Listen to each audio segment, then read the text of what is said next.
diferencia. Esta es la segunda parte de la entrevista con el ingeniero Gustavo Priefer sobre los judíos de Barrio México. Estamos construyendo una serie de documentales de televisión, un libro, y por dicha, estas entrevistas también para radio, porque tienen las condiciones para que las pasemos en radio, sobre Barrio México.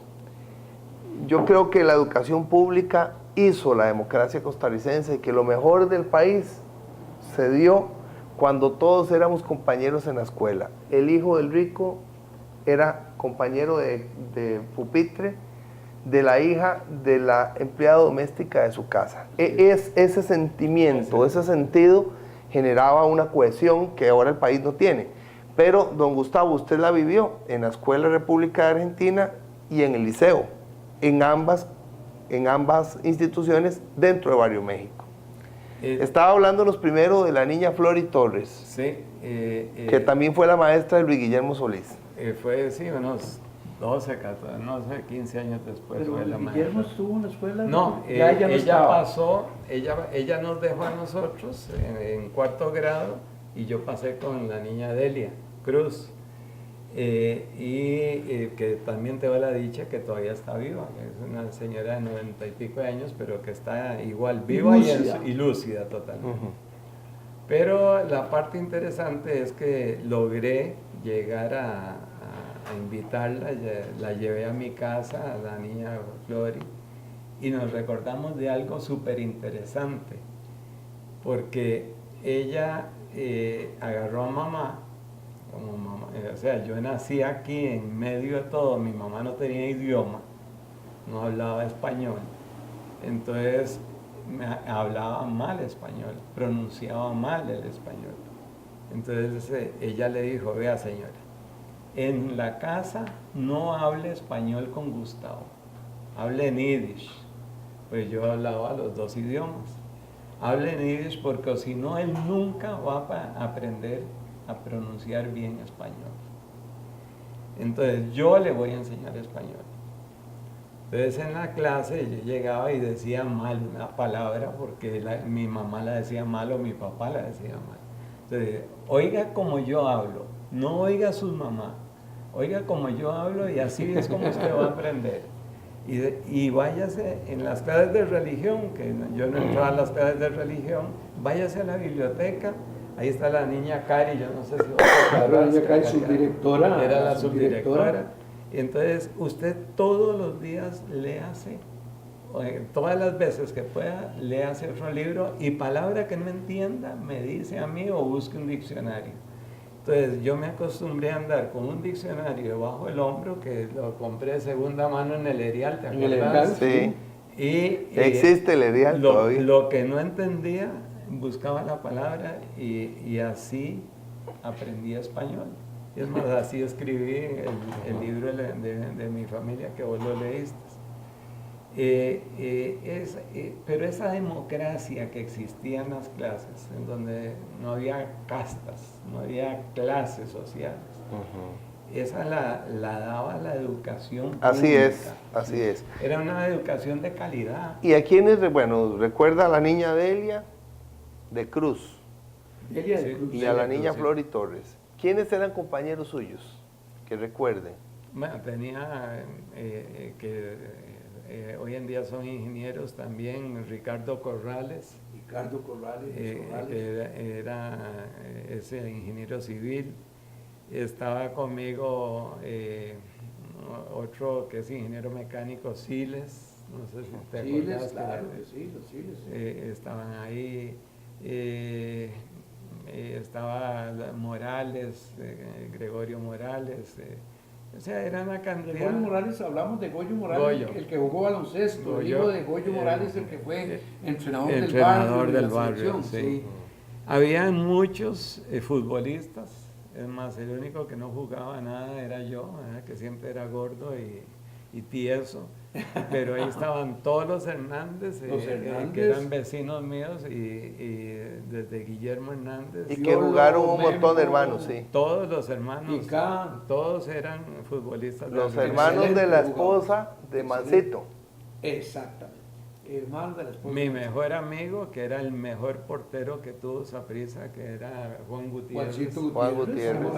Él era compañero mío.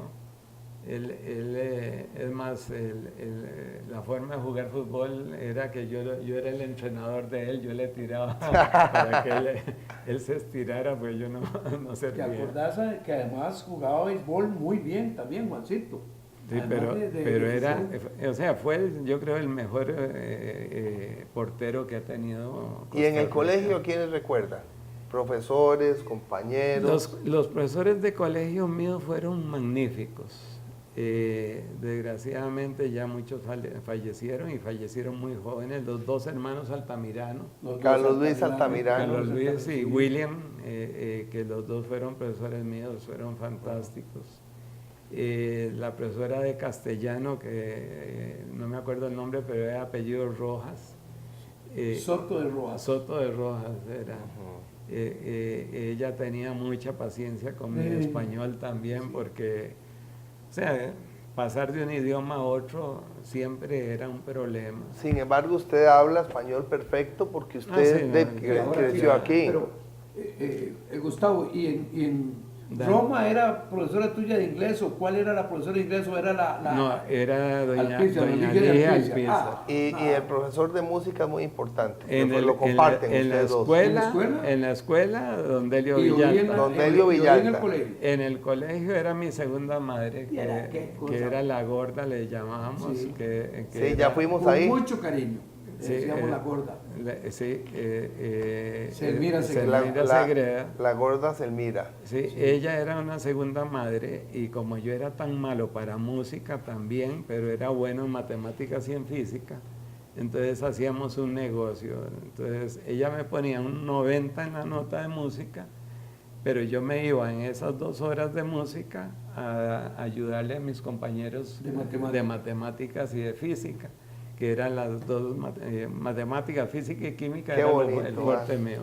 Porque ella sabía que de por sí no iba jamás a cantar nada. Y en matemática el profesor tuyo fue favorito. Él fue profesor sí, tuyo. y Leopoldo, que un día esto me lo encontré Leopoldo. También en la Princesa Marina. ¿Favorito cómo se llamaba? El José Alberto Chávez. Chávez. Ajá. Profesor de matemáticas. Sí, yo lo he leído en el libro suyo. Excelente. Y Leopoldo, Leopoldo profesores. también es muy buen profesor, muy bueno. Es que era gente que se preocupaba porque uno aprendiera. ¿Y qué significa Barrio México en su vida? Es que yo creo que para un ingeniero eran los cimientos. O sea, yo como ingeniero siento que mis cimientos, mi cimentación está en Barrio México. ¿Por qué? Porque ahí aprendí no solo a hablar, porque aprendí a hablar con la vecina de mi mamá, que era la señora Alonso, que tenían una ebanistería. Españoles. Eran de origen español, sí. Tenían una ebanistería, don Rafael Alonso, una bellísima persona, sí.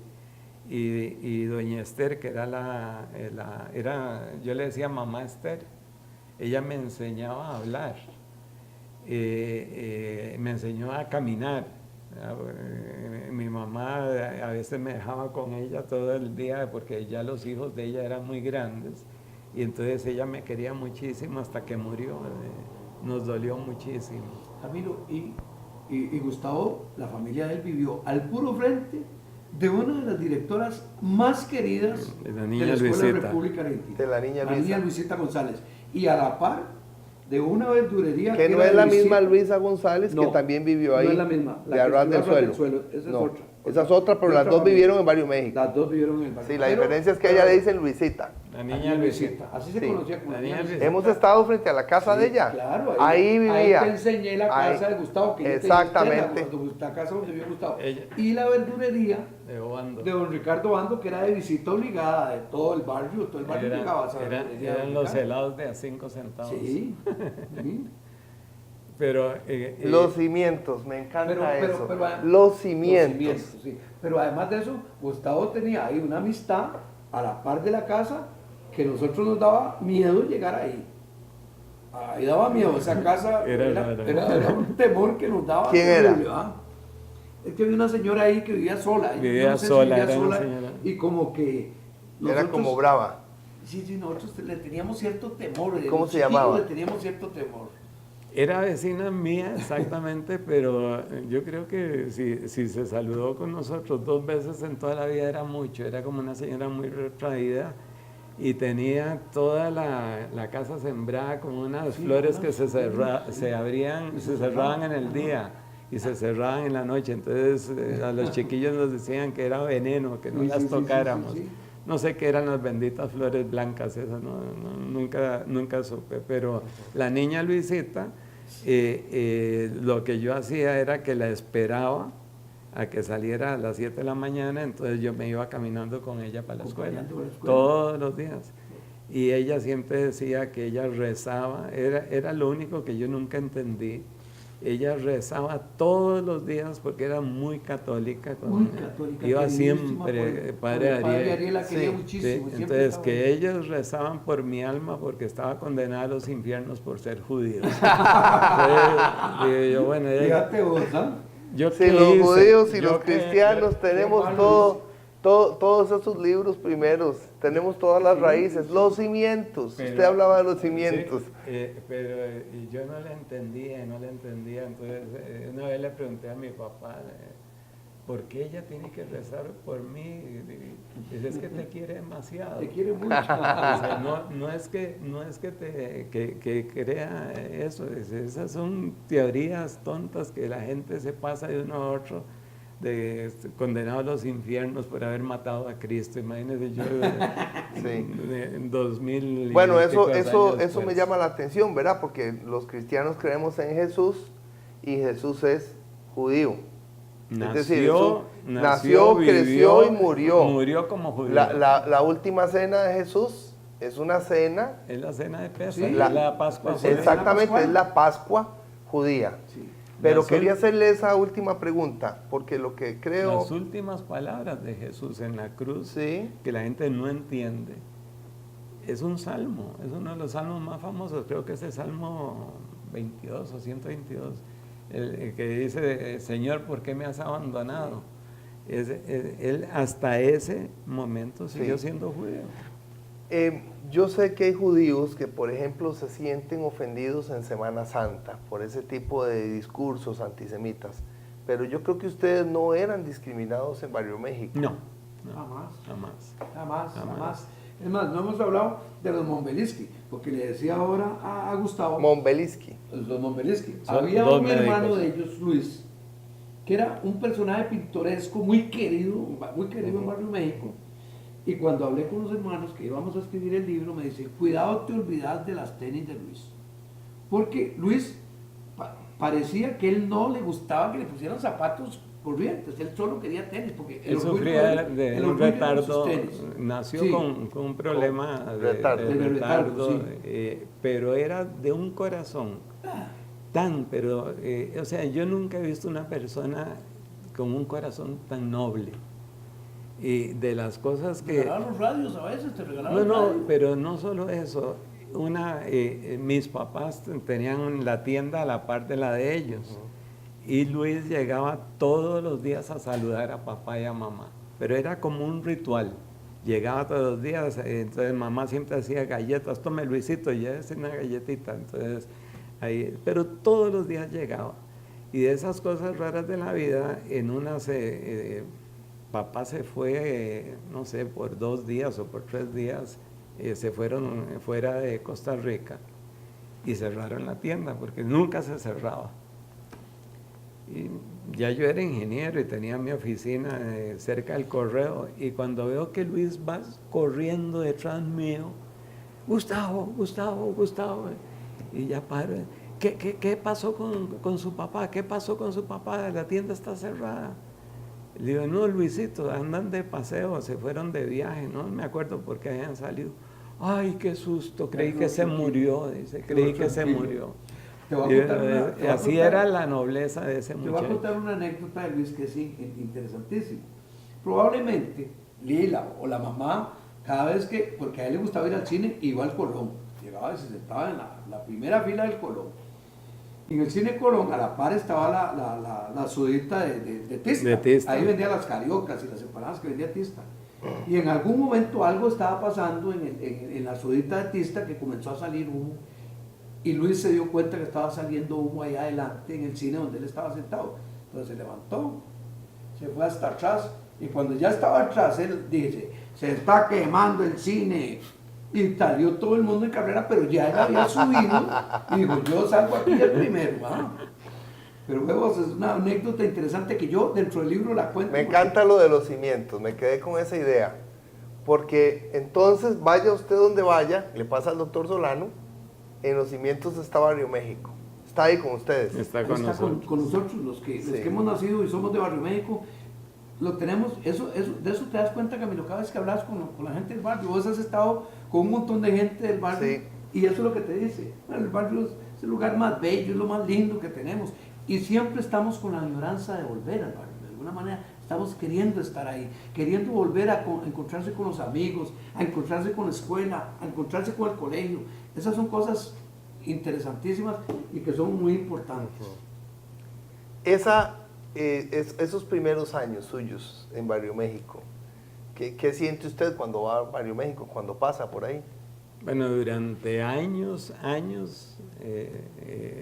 nosotros teníamos el doctor nuestro, ¿verdad?, que era don Mario Calzada.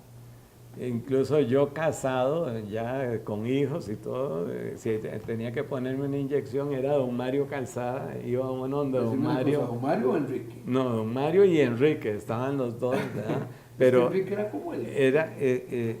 o sea, era el médico, era un farmacéutico de un corazón increíble. Es más, dos de los hijos son pediatras. Uno creo que es el pediatra de mis nietas mayores. Pero ese era nuestro médico en nuestro hospital. Ya más grandecitos, el México Bar era un punto de referencia. Nicolás Marín. Ahí teníamos que ir. Y yo nunca puedo decir que tomaba licor, tal vez una cerveza, una cosa de esas, pero siempre a comer algo. Claro. Y a tener la tertulia, a hablar con un amigo que se encuentra uno, mira Prífer, a mí siempre me decían Prífer, nunca, sí, yo creo que nadie sabía que era el Gustavo. Entonces, el cariño que sentía uno por esa escuela, que no era una cárcel, es que hoy en día parece que es un depósito de niños. No, yo lo entiendo. Imagínense que era una escuela activa. Yo crecí en Pérez Celedón, la escuela, hasta quinto grado, y fui a una escuela de monjas. Y ahora las monjas se trasladaron en las afueras de San Isidro del General y vendieron la cuadra, es el corazón de San Isidro, en millones de dólares. Y un día de estos fui a entregar un libro mío sobre Copeagri, y qué impacto el mío cuando llego y me encuentro lo que ustedes sentirían si van y se encuentran ahí escombros, ¿verdad? Claro, qué terrible. Claro. Está mi niñez ahí. Está mi niñez. Por ejemplo, en el Liceo San José, ahora que hice escombros, hace unos años, y digo, voy a ver en qué puedo ayudar, cómo puede ser posible que una institución le cerruche el piso a la otra, le clausure, y ahora son 1000 y pico de estudiantes, claro, no es como antes. Entonces fui, me presenté con, creo que era una directora la que había, y dice, sí, aquí está la orden sanitaria, van a clausurar, y digo, ¿usted me permitiría arreglarlos? Dice, ¿usted quién es? Digo, bueno, yo tengo una empresa constructora, pero es que eso hay que hablarlo con la Junta. Le digo, no, yo no les voy a cobrar ni un 5, yo simplemente lo que quiero es arreglarlos y dejárselos, que no clausuren el colegio. ¿Por qué? Digo, porque aquí están mis raíces, aquí están esos cimientos que te digo que tengo. Ahí está don Carlos Duberrán, sí, ahí está todo el mundo. Entonces, en esa semana, no sé cómo alguien contactó a la señora que está a cargo de la junta directiva que hay y me dice, ¿pero usted fue alumno del colegio? Sí, ¿en qué época? Le digo, yo salí en el 64, 65 salí del colegio. el 65, el 66 entré a la universidad. Y ya, yo no había nacido. Sí, pero yo estuve en esos años en donde el colegio daba gusto entrar. Y me acuerdo que nosotros, como trabajo último que hacíamos, cuando terminamos cada año, todos traíamos lija y pintura y lijábamos los pupitres. Ahora me asomé esa vez a un par de aulas y daba miedo, ¿verdad?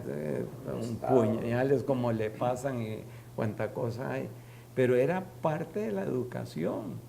Usted terminaba, ese pupitre le sirvió todo el año. Usted se lo deja genera sentido de pertenencia. Y además usted hacía un servicio, pero que a su vez alguien le hacía el servicio a usted también, porque cuando usted llegaba al otro año se encontraba su pupitre limpio, barnizadito. Lo importante de rescatar en esto es que esto que está diciendo Gustavo es muy importante para que lo escuche. Los miles y miles de estudiantes que pasaron por ese colegio y que en algún momento, de alguna forma, hay llamados del colegio para que se le ayude en determinada cosa que están necesitando. Y yo creo que sí es importante que todos los que pasamos por ahí entendamos este mensaje que acaba de dar Gustavo, que nada nos cuesta dar algo y entregar algo para que ese colegio... Y te decía Gustavo una cosa antes de terminar, Camilo.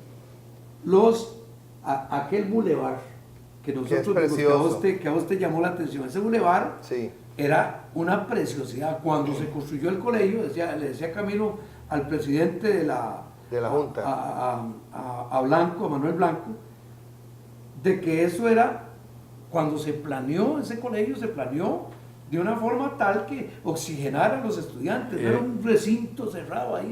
Es que no era un depósito de estudiantes. Y don Genaro cuidando las matitas y vivía en el colegio, él vivía ahí y él cuidaba cada mata.